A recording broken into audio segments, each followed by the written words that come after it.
بسم اللہ الرحمن الرحیم۔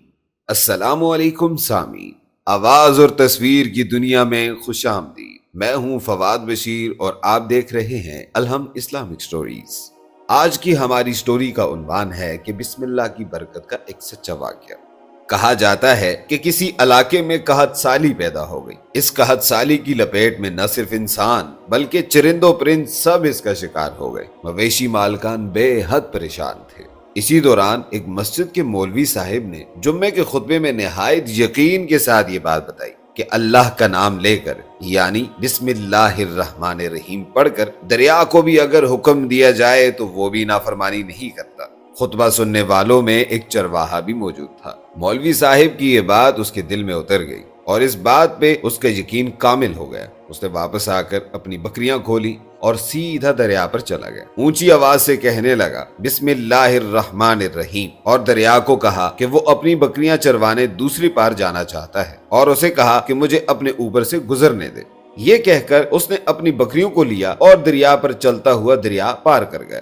دریا کے دوسری طرف کا علاقہ گھاس سے بھرا پڑا، درختوں کے پتے بھی سلامت تھے کیونکہ کسی کو یہاں تک آنے کی رسائی نہیں تھی۔ اس نے خوب اچھی طرح اپنی بکریوں کو سیر کروایا اور واپس لوٹ آیا، اور پھر یہ اس کا معمول بن گیا کہ وہ بکریاں پار چھوڑ کر واپس آ جاتا اور شام کو جا کر بکریاں واپس لے آتا۔ اس کی بکریوں کا وزن دگنا چگنا ہو گیا۔ لوگ چونک گئے اور اس سے وجہ پوچھی کہ وہ اپنی بکریوں کو کیا کھلاتا ہے۔ وہ سیدھا سادہ اور صاف دل نوجوان تھا۔ اس نے صاف صاف یہ بات بتا دی کہ جناب میں تو بسم اللہ الرحمن الرحیم پڑھ کر دریا پر چل کر اپنی بکریاں دوسری طرف چروانے لے جاتا ہوں۔ یہ بات سب نے سنی مگر کسی نے اس چرواہے کی بات پر یقین نہیں کیا کیونکہ یہ ناقابل یقین بات تھی۔ مگر بات ہوتے ہوتے مولوی صاحب کے پاس پہنچ گئی۔ مولوی صاحب نے اس چرواہے کو بلایا اور سارا ماجرا پوچھا۔ اس چرواہے نے مولوی صاحب کو ہی حوالہ بنا لی کہ مولوی صاحب میں تو آپ کا شکریہ ادا کرنے والا تھا۔ آپ نے جمعے کے خطبے میں جو نسخہ بتایا تھا کہ بسم اللہ کہہ کر دریا کو بھی حکم دو تو وہ بھی انکار نہیں کرتا۔ میں تو بس آپ کے نسخے پر عمل ہی کر رہا ہوں۔ مولوی صاحب حیرت سے اس کے چہرے کو دیکھتے رہے۔ مولوی صاحب نے کہا کہ بھائی جان ایسی باتیں تو ہم ہر جمعہ میں کرتے ہیں، فقط ان کا مقصد لوگوں کا ایمان بنانا ہوتا ہے۔ مگر بکریوں والا ڈٹا رہا کہ میں تو بس بسم اللہ کہہ کر پانی پر چلتا ہوں اور بکریوں سمیت پانی کے اس پار چلا جاتا ہوں۔ آخرکار مولوی صاحب نے صبح خود یہ تجربہ کرنے کی ٹھان لی، جسے دیکھنے چرواہے سمیت پورا علاقہ بھی آ گیا۔ مجمع زیادہ تھا۔ مولوی صاحب نے ایک دو بار سوچا کہ انکار کر دوں کہ کہیں ڈوب نہ جاؤں، مگر وہ لوگ جو مولوی صاحب کو کندھوں پہ اٹھا کر لائے تھے اب بھی جوش و خروش سے اللہ اکبر کے نعرے لگا رہے تھے اور مولوی صاحب کے حق میں تعریفیں کر رہے تھے۔ آخرکار مولوی صاحب نے اپنے ڈر کو دور کرنے کے لیے ایک رسہ منگوایا۔ پہلے اسے ایک درخت کے ساتھ باندھا، پھر اپنی کمر کے ساتھ باندھا، پھر ڈرتے ڈرتے ڈھیلا ڈھالا بسم اللہ پڑھا اور دریا پر چلنا شروع ہو گئے۔ مگر پہلا پاؤں رکھا ہی تھا کہ وہ پانی میں گر گئے۔ مولوی صاحب ڈبکیاں کھانے لگے اور پانی کے بہاؤ میں بہنا شروع ہو گئے۔ لوگوں نے کھینچ کھینچ کر مولوی صاحب کو باہر نکالا۔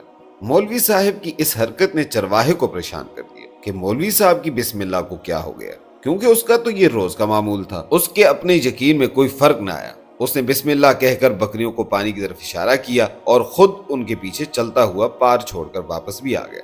لوگ اسے ولی اللہ سمجھ رہے تھے اور اس کے حق میں نعرے لگا رہے تھے، مگر وہ سب بے نیاز سیدھا سادہ انسان تھا۔ وہ مولوی صاحب کے پاس پہنچا اور کہا مولوی صاحب میں آپ کی بسم اللہ کی تعریف سے کافی پریشان تھا، مگر پانی پر چلتے ہوئے مجھے آپ کی بسم اللہ کی بیماری کا پتہ چل گیا۔ اس چرواہے نے درخت سے بندھی رسی کی طرف اشارہ کیا اور کہا مولوی صاحب یہ ہے آپ کی بسم اللہ کی برکت کو یہ رسہ کھا گیا۔ آپ کو اللہ اور بسم اللہ سے زیادہ اس رسے پر بھروسہ تھا، لہٰذا اللہ نے بھی آپ کو رسی کے حوالے کر دیا۔ پھر کہنے لگا کہ مولوی صاحب آپ بھی کمال کرتے ہیں، میں نے آپ کے منہ سے سنا اور یقین کر لیا اور میرے اللہ نے میرے یقین کی لاج رکھ لی، مگر آپ نے اللہ کا کلام سنا مگر یقین نہیں کیا، لہٰذا آپ کو اللہ نے رسوا کر دیا۔ تو سامعین محترم یہی کچھ حال ہمارا ہے۔ ہماری نمازوں اور دعاؤں کا حال بھی یقین سے خالی ہے۔ امید کرتا ہوں آج کی یہ سٹوری آپ کو پسند آئی ہوگی۔ اگر آپ ہمارے چینل پہ نئے ہیں تو ہمارے چینل کو لازمی سبسکرائب کریں اور بیل آئیکن کو پریس کریں تاکہ آنے والی مزید ویڈیوز آپ کے پاس پہنچتی رہیں۔ شکریہ۔